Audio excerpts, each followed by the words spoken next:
No, you go. Thanks everybody for coming along to press conference for what's a top-class show at York Hall on Saturday night.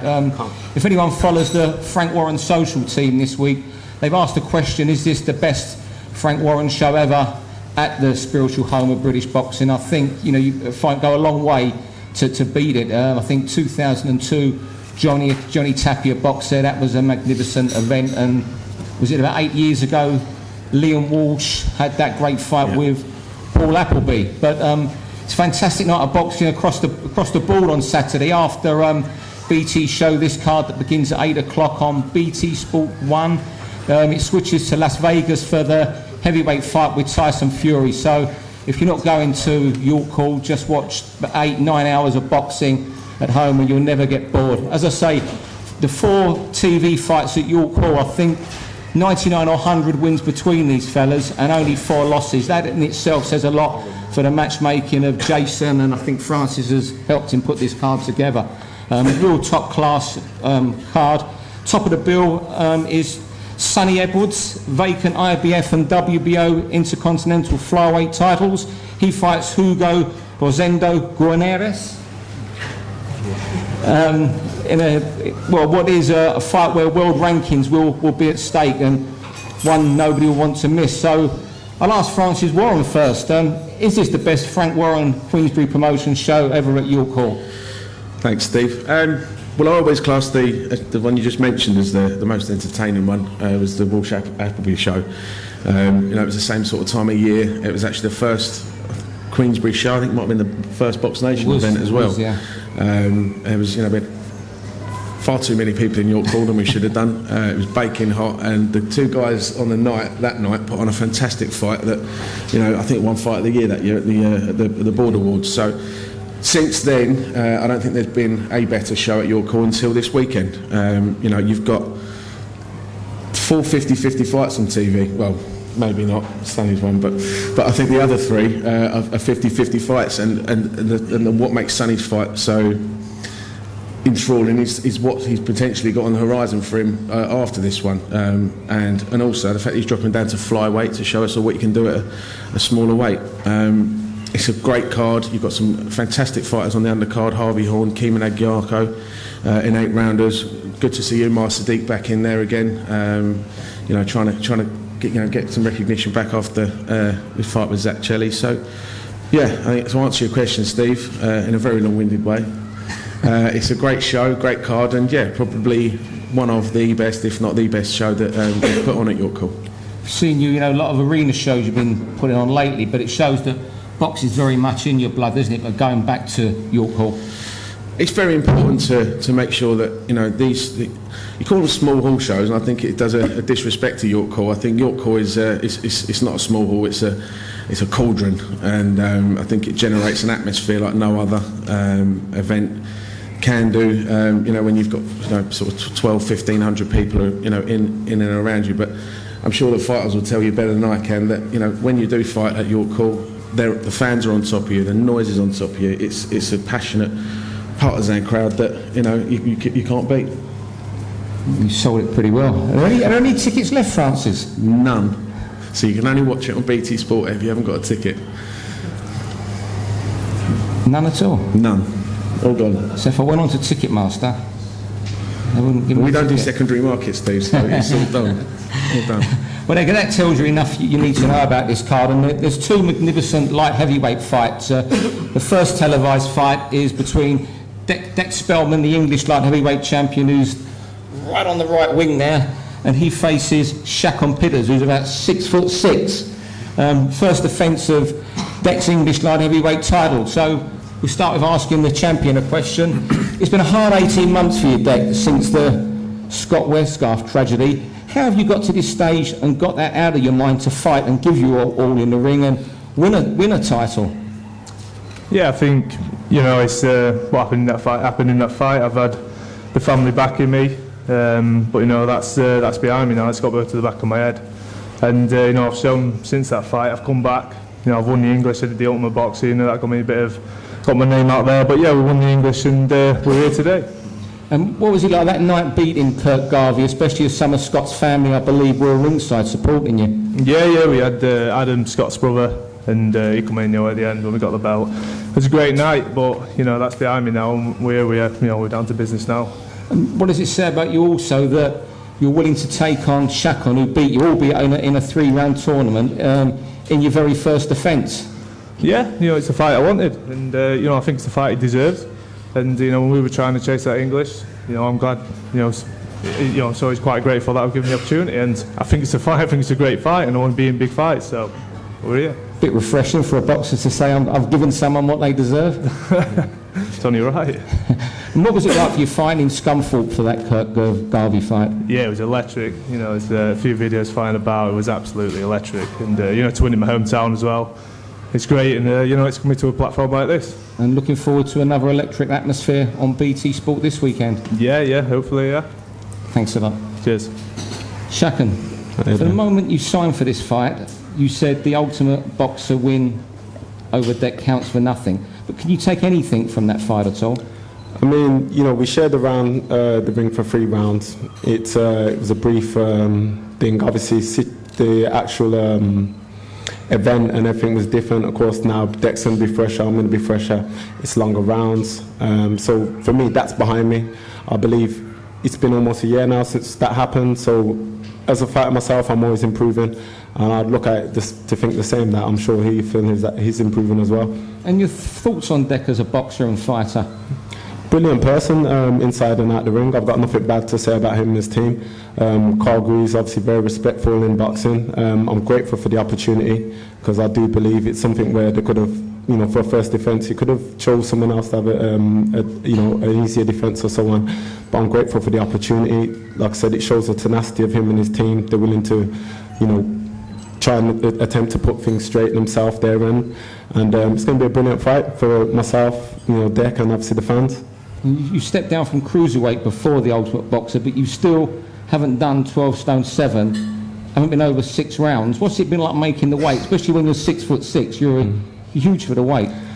I have made 12 stone 7 in my previous fight. It's something where, with opponent changes and so on, it then allowed me, my coach and my team to put on more weight. So I have made it. Even now, I made it in the gym in our check weighing. So I'm already on weight right now.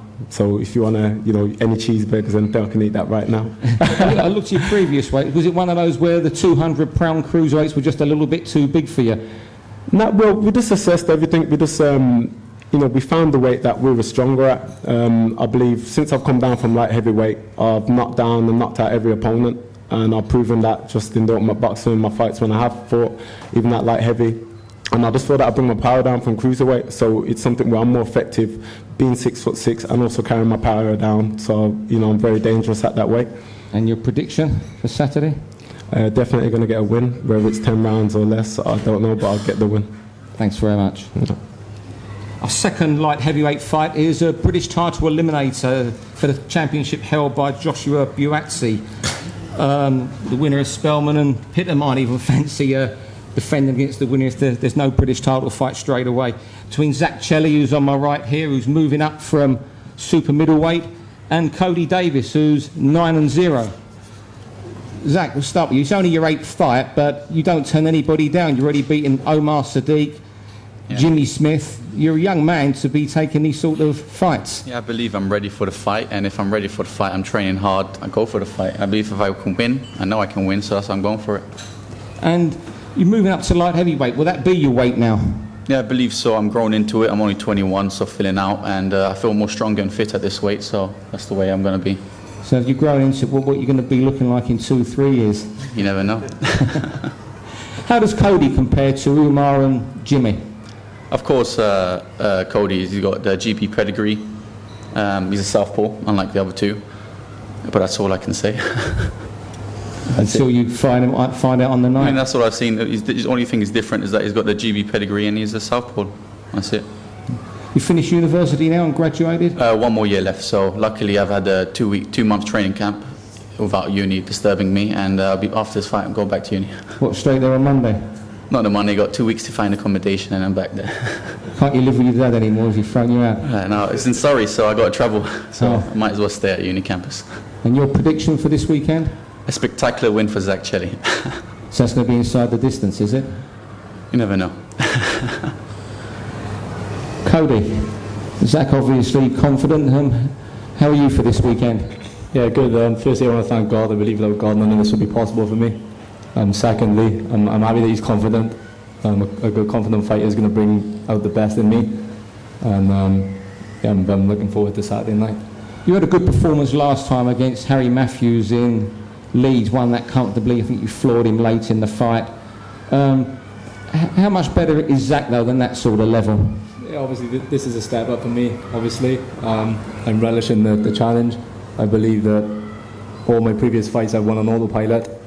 You know, is a business. Boxing is a business. You need these wins at the start of your career. I've been very hungry for a step-up fight. We asked for the fight at super middle. Zach Chelly didn't want a super middle. He wanted to go to light heavyweight. It's no problem. We stepped up to light heavyweight, and yeah, we're looking forward. We train hard, and I'm in the best shape of my career, physically and mentally. And yeah, I'm ready for Saturday. Are you going to start light heavyweight after this fight?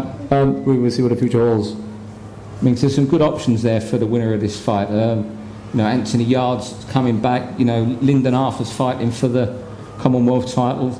Yeah, of course. Yeah, there's great opportunities at both weight divisions. I can make super middle with ease. I make light heavyweight at ease. So the ball's in my court with that one. I'm just going to pick and choose and start my campaign wherever I feel. You say you're going to pick and choose. If you could pick any opponent next, who would it be then after Zach? I don't really care. I'm not concerned about opponents. I'm concerned about titles and fights, meaningful fights. I don't want to fight people with losing records. I want challenges. I want to challenge myself, test myself, and go on to win titles and become world champion. That's why I'm here for. That's why we all sat at this table, is to become world champions. Thanks very much. Perhaps the fight that's the most 50-50 out of everything on the card is the British and Commonwealth Super Bantamweight title between Brad Foster, who's on my right there next to Sonny Edwards, and Lucian Reid, who's at the end of the table there. I think it's Brad's second British title defence, first Commonwealth title defence. And Brad, you had a staggering kickboxing background. Was it 4 weights, 9 world titles? Yeah, something like that. I mean, how have you made the transition to conventional boxing, shall we say, without an amateur fight then, and to have achieved this in 12 professional fights? It's quite mad, to be fair, if you think about it, but I just work hard and I believe in myself. That's all it comes down to, really. What made you turn to boxing instead of after kickboxing? Well, I think boxing's the best, isn't it? There's more money in boxing, and boxing's it is the top in it. So yeah, there's no money in kickboxing. What's the point in staying? Imagine being a 4-weight world champion, 9 titles in boxing, eh? I know, yeah. Your last 3 fights, Leon Gower, Josh Wow and Ash Lane, you've got better in each one. How much more improvement is there to come from you? I think there's loads. As I said, I'm only young. I'm still maturing. I'm only 21, so the goal is to keep learning every fight, keep getting better, keep winning. What was your favourite win out of the 3? I'd say the Leon Gower fight was and then obviously the Josh Well picking up the British title. But they're all good wins, isn't they? Why was the Leon Fox? It was local bragging rights? Yeah, around that, and I think that was my first 50-50 fight. That's when that's the type of fights I want, 50-50 ones, because then it'll bring the best out in it. And Lucian, your thoughts on Lucian Reid? He's a good fighter. He's got skills himself, so it's going to be a good fight. Your fights tend to go long. Are you expecting that this time? Another? I've prepared for a 12-round fight. Whatever happens. But I see myself winning. I just noticed needing the bios. You come from Lichfield. Do you ever see Buncey about or hear him? Yeah, I always see him. Hear him. Yeah, you hear him, wouldn't you? Yeah, he goes to a pub called the Duke of York, and he's always in there, isn't he? So he goes in there and holds court, does he? Yeah, that's his little hangout. He's never told us that before. Lucian, Brad had no amateur background. You know, whereas you was our ABA champion, was it 2013 or 14, was it? 2014 finalist. Yeah, and regular England international. Yep. How important will that be in this fight? I think it will play a massive role because I boxed everyone and anyone, every style possible, big, small, strong, weak. I think once I get in there, once after the first run I see how he is, I feel like I'm going to take him apart. What have you seen that makes you think you're going to take Brad apart? You know what, he's a great fighter, he's a great champion. I just feel like once a bit of movement, once a bit of amateur pedigree comes into play, I think the later rounds you'll see me come on top. I think it's only your 10th fight, but you're on your 3rd trainer now after Peter Sims, Adam Booth, and now Alan Smith. Yep. How have you settled with the iBox boys? Honestly, it's the best move I've ever made. I wish I'd moved for my pro debut because I've learned so much within the 2 months I've been with Al. He's probably one of the best trainers I've seen, so I'm glad I've moved. And a lot of the boxes there would suit your style, I guess, wouldn't they? Oh, 1,000,000%. We're all flashy. We're all the same. I mean, you know what? There's a lot of talented fighters in that gym, so it's great to be able to train amongst them. One who isn't the flashiest is a welterweight, Johnny Garton. What are you doing sparring with him? Honestly, listen, Brad's big, Johnny's bigger, so once I get in there, you'll see that. He comes up with some mad spars, don't you, Alan? Then you've got Dennis McCann, you spar with him as well? Yeah, of course, Dennis is a very slick look southpaw, very fast, very very strong, so he's a great sparring. Could obviously he switches as well, so I've done everything. I've made sure I'm prepared properly. You're confident? Have you got a round prediction for this weekend? 1,000,000% I'm confident. No round prediction, I'm not that sort of person. I'll try to be respectful as possible, but it's a lose and read win no matter what. Thanks very much, Luke. Top of the bill, on my right here, I'm sure everybody knows Sonny Edwards. He's fighting Hugo Guarneros, vacant IBF and WBO international flyweight titles. I think we'll start with you, Sonny. It's your first fight at flyweight. Is this your weight now? Firstly, I just want to say a thanks to all the fighters on this table. I genuinely believe from the bottom of my heart that there's 4 potential headlines here right now. I didn't find out I was headlining until the poster came out, and obviously it's a buzz to be, but genuinely the Reed Foster fight would have been my pick, if not Chelly and Davies. That's a great fight that I was looking forward to when it was first talked about on Twitter and whatnot. But yeah, for me, flyweight, I feel like even though I've been levels above the fighters I've been fighting and the calibre of fighters I've been fighting, physical strength-wise, they've been stronger than me in there. Gallardo, I could not keep off me, and I don't know if it's a Mexican thing or what, but when I was trying to tie him up inside, it was very, very difficult. So I blamed the weight and moved down. But Sam liked that one. But no, in all seriousness, it's just, I think it's obvious for everyone. You know what I mean? I'm quite fleshy for flyweight still. I make the weight fairly easy. Super flyweight was a walk in the park. You know, anyone that gets up and has like 2 breakfasts in the morning before weighing, that something's wrong. But yeah, we're looking now at world honours, I believe. You know, leave it to the man to the left of me and Uncle Frank, as well as MTK, to, you know, push me and get me the right fights at the right times. And all these fights, you know, Guarneros, Granados, Gallardo, they all sound related, don't they? But all these fights, they're putting me in the right position. So when I do step up, you know what I mean, there's not too much that can shock me. Obviously, I'm not trying to sell to no one that these are genuine world level competitors. Obviously, we'll see how good Guarneros is on Saturday. Obviously, I'm expecting a dangerous opponent who's come over to win. He's been giving me stick on Twitter in Spanish for the last 3 weeks. But translator in there. Yeah, so he's going to give it to me properly now. But no, there's a lot of respect there. You know, he's come over. He's never left Mexico before, so this is his, or as a fighter, never left Mexico. So this is his big opportunity. So I'm expecting him to try and absolutely take my head off. So, but yeah, with your first question, yeah, flyweight is where I do want to be for now. Yeah, well, this will get you. You win this on Saturday, you'll get a ranking with the IBF, WBO. The IBF champion is Murati Mifulain.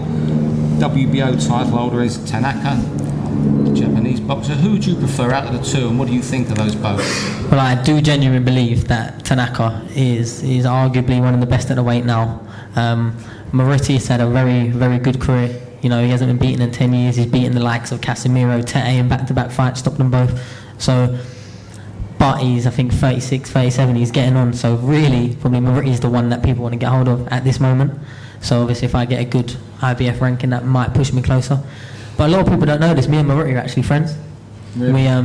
We was over in Ukraine together for three weeks, sparring the WBA world champion, and we spent a lot of time, and he's actually a lovely bloke. So, you know what I mean, if he moved on before, that wouldn't be a bad thing either. But these fights aren't happening at domestic level. I do want the British fighters still to this day, but that's not happening. And now I'm in a position with BT, with my promoter, with my management, that every 8 to 10 weeks I seem to be fighting. I'm creeping up the cards on bigger cards and bigger fights, bigger rankings, bigger titles. So I can't complain. I'm possibly the most active championship fighter in Britain right now. 5 TV title fights in 11 months. So, like I said, who can I complain? And at a flyweight, to be headlining a show of this quality and caliber, then, you know what I mean, I'm in a good place. As you say, there's no interest from domestic fighters, it seems. There is on social media. There's a lot of interest. On social media, yeah. When we put the phone calls in, they don't seem to get replied. So. Do you know what? I think I can only take that as a compliment, because what I do feel like, I don't think any of these fighters are like scared to fight Sonny Edwards. I don't for a second. You know what I mean? I'm not the biggest puncher, so I doubt I'm going to end their careers, in that fight. However, what I can do to them mentally, I can break them down and make them look silly and give people the impression that they're quite useless. Like, look at Ryan Farag.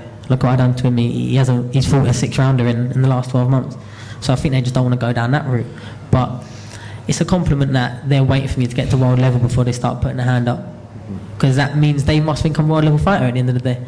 I mean, I'd fight any of them for a British title, because if you're mentioning people like Tommy Frank, etc., I don't believe they're going to get to world level. So there's no point waiting to meet him there. They're not going to get there. So have you given up hope of the British title then now?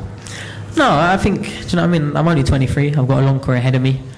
Maybe within the next 12 months, maybe in the next 5-10 years, maybe after I've got to world level, got beaten and I'm on the slide, maybe I'll get a British title. I don't know. But it'll never be short for want of trying. I think we've been put in for it about 15 times now, and the board only finally listened to us when they mandated Tommy Frank, and obviously he pulled. So now I'm down at flyweight. There's obviously Andrew Selby, there's the champion. I don't know what his desires, what his goals are. I know he's fighting the night before me over in Dubai. But I feel like he's pushing for world honours, which is fine by me. I mean, I hope he does well. But like I said, if I don't get no meaningful British title fights, then I'll just keep doing what I'm doing, staying busy, and eventually get to the world shot. Francis, provided Sonny wins this weekend, what do you see the immediate plans for him for in the next 6 to 9 months? Well, I think, obviously we've got to keep building his world rankings. This will be the second weight that he'll be in, both the WBO and the IBF. So whilst the British title would be it'd be great, another great addition to Sonny's ever expanding belt collection. We can't just sit around waiting for people to take up the challenge. We want to develop Sonny's career as we have been doing over the past couple of years. I think we're doing a fantastic job. We get, as I said, the rankings that he's getting and the belts he's picking up mean that everyone's doing their job properly, especially this man to my right, because he's headlining a show on BT Sport as a flyweight, and not because for any other reason. And he's super exciting. He brings it every single time he fights. People want to watch him, and everyone talks about him afterwards. So for me, we're going to keep going down the road we're going down, and if a world title fight comes up at the right time that we all feel is not. I don't want to say don't want to gimme. It's a winnable fight. Then we'll take it. But until that point, we're going to keep learning, and we're going to keep making sure that Sonny is in the best possible position to challenge for a world title and win it, and then keep it. Because it's not just about winning it. Thanks. The man trying to stop him winning a world title is Hugo. Sonny has said just here a second ago that you've been chasing him on Twitter over the last few weeks. What's been said? Sonny has said Hugo's been he ain't very good at his job, is he? on Twitter. What's he been saying to him?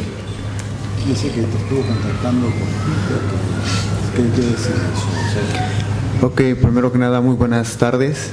Muchas gracias por permitirme estar aquí con todos los medios de comunicación en Inglaterra. Al promotor, a Sonny Edwards, a mi rival, por aceptar pelear conmigo, por First of all, yes.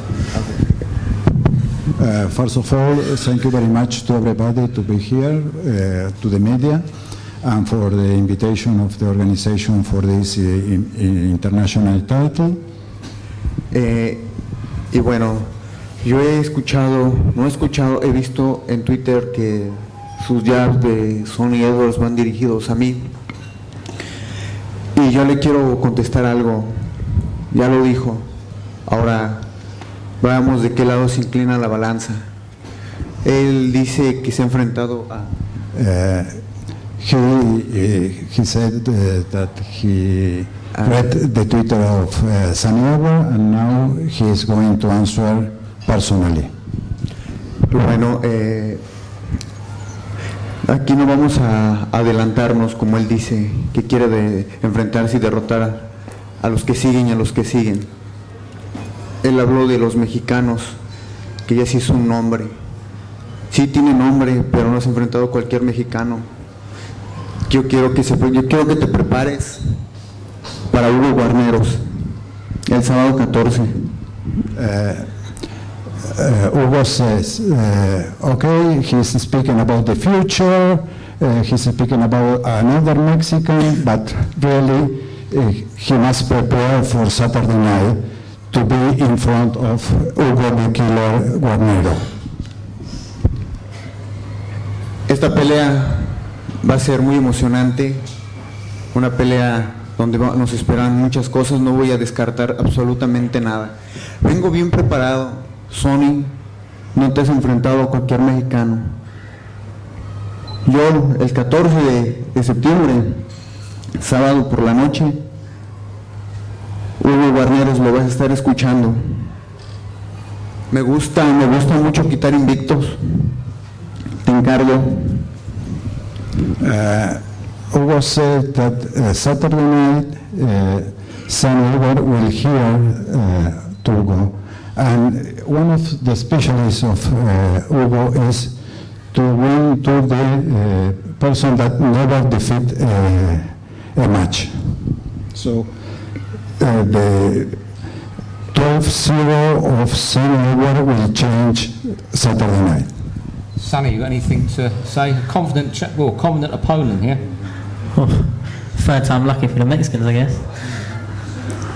You say you are ready 100% for training, you said this.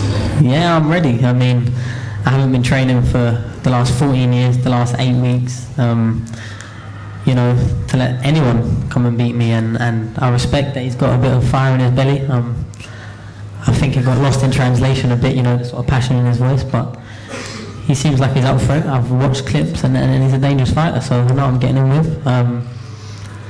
But yeah, it's my show, it's my country, they're my titles already. And it's going to be a long flight back to Mexico. Thanks, Sonny. Before we wrap up, any questions from the floor? 8 boxers here, ready to answer them. Danny? Question for Frank Foster. Sonny was talking about Andrew Selby and I believe you've been sparring Selby in this camp. Can you just tell us a bit about how he relates to Lucian Reed, and also maybe, I know it's awkward with the next room, but how you get on against Sonny? He's got lots of skills in he, and so has Lucian. So that's why I wanted to spar him. He's got that amateur background as well. He was on Team G Money or something like that. So it's good sparring, isn't it? And I'm not going to turn down sparring Andrew Selby because he's got skills. So yeah. What was the second part? Who would win? Me and Andrew is basically what he asked. Oh, I've never sparred him, so I don't know. But that'd be a good fight as well, wouldn't it?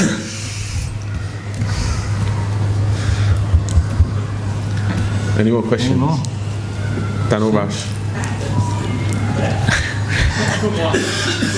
Just because Sonny's a student of the game as well. Put you on the spot a bit. You've got 3 great fights around you. Could you pick a winner for me? I could pick a winner. Just looking at the list, me personally, and not to disrespect any of the fighters up here, I've liked what I've seen out of Brad Foster. Very surprising, you know, you get these fighters that come from kickboxing background, you expect terrible footwork, upright, and he's quite skillful in what he's shown, and beating Josh Whale, who's been one of my main sparring partners for this fight. that shows how good of a fighter he is. Obviously, I've known Lucien for years, sparred Lucien and been around him. That's a great fight. I think the experience of doing longer fights might favour Foster, but when we see Brad against, a good fighter like Lucien, then we'll see how talented he really is. So for that, I'd probably edge with Brad just for the longer rounds. Zach and Cody, isn't that a TV show, Zach and Cody? It is, isn't it? Sweet life. But Zach I've known for years, just through the national championships, but Cody is someone that I spent a lot of time with on GB, and at cruiserweight he was genuinely a world contender. Probably not a lot of people know this that should. His career could be very different if he didn't get the draws that he did. He boxed twice for GB and he lost split decisions against the world number 1 and the world number 2 in his two tournaments. So Cody is an international level fighter already for me, and I think the size might be the difference. Zach coming up from middleweight, Cody coming down from cruiser, but then it could be the weight that kills him. But for me, I'd edge towards Cody. And then Shakan Dek, I've seen Dek, fight the tragic fight, as well as Kirk Garvey. We watched it, on the Facebook Live or whatever it was, and Kirk's a good friend of mine that I go way back with, and Dek beat him well. But Shakan is very talented. The Ultimate Boxer shown that, and obviously holding the win over 3 rounds, I'd edge towards Shaq. But obviously a 10-round fight is very, very, very different to a 3-round fight. So just see how those skills and the fitness progresses, because Dek's proved again and again that he can do the rounds. Yeah, I was just about to say, BT's on the phone, do you want a job? Well, let's wait, let's get my fight out of the way first. Now, I'm sure Chris will sort you out there for the next one anyway. Have you worked for Zach Chili? He's the first time for a little while the weekend, and he surprised me how fast and powerful he is. I just wish him good luck. That's what I need to know. Quick question for Zach. Why not super leaderboard? As I said before, I'm 21, I'm still growing, I'm filling in the weight, and I'm feeling stronger, fitter and faster, so this is the weight to be at for me. Do you think it would be an advantage for you to suck up a little bit more out of it to be able to super leaderboard? I think he's still trying to suck a bit more out this weight. I watch you on social media, Cody, and I see you're still sweating in the sweatsuit and training in the sweatsuit, so that might not be good. Super leader would have been more in your favour, no? I believe light heavy is more in my favour. I'm feeling stronger here. I'm sparring more light heavyweights and I'm putting them down, so I believe this is the weight for me. Okay, we'll see you on the night. Thank you. I just say, when he's always sparred with, he's always down low. He's not bad. It's all of him. He's always bad. And then ends up stopping. And all through the spars, he'll tell you that himself. He seems to spar better, but I know he's in the middle. His brother was fantastic. That would be a mango. What you were saying, them two together was just, it was class, every scar. You never know, my brother might make a comeback, so yeah. It's super revenue. Yeah. You said about being guided towards a world title shot by Frank and MTK. You've obviously got brother Charlie, who's a reigning world champion in the same division. Did you guys have a bit of a discussion before you decided to move down in weight, and you kind of decided to divide the division up between you? No, it's nothing like that. We're both on our own paths. I think it's quite obvious, with different promoters. Until more recently, was with different trainers in different countries. So we've been on our own paths, and whether Charlie stays at Fly, goes at Super, goes whatever way, it will have no effect on me, because there's so many routes, to world titles now. The ones I seem to be covering aren't the ones that, he's the world champion of anyway. So I haven't fought for, no WBC international titles or anything like that. So that's a ranking I'm not there at the moment. So it's not like, we could get me up to number 1 and then him vacate. So we're not in a position to do that. But it's not a conversation we had. Me moving down to Fly was completely on, it makes the most sense, I'm not a super flyweight. It's a bit crazy, I'm about 3 inches shorter than him, a lot fatter than him, and my brother was at lighter weight than me. That makes sense. So me moving down was for me, nothing to do with him or anyone else. Any more fellas? I got a question for Zach, actually. So you've been watching on social media, then give me a follow. I'll give you a follow after the fight. You're gone. Making that so comfortably, like the struggle to make weights in the middle, do you think I've been advantage on that? Yeah, I believe so. I'm eating well, I'm drinking well, and yeah, all the food's good. Helping make weight and yeah, giving me energy for training. Okay, everybody happy? Going, gone. Just pose for pictures now and then all the one-to-ones you want. Just to remind you, I think the first fight is 4:30 on Saturday and on BT from 8 p.m. And I think 11:30 on BT, there's one of those great no-filter shows they do before heading into the overnight show from Las Vegas when Tyson Fury fights. So, fantastic night at both venues and just as good if you watch it on TV. Thanks very much. Thanks.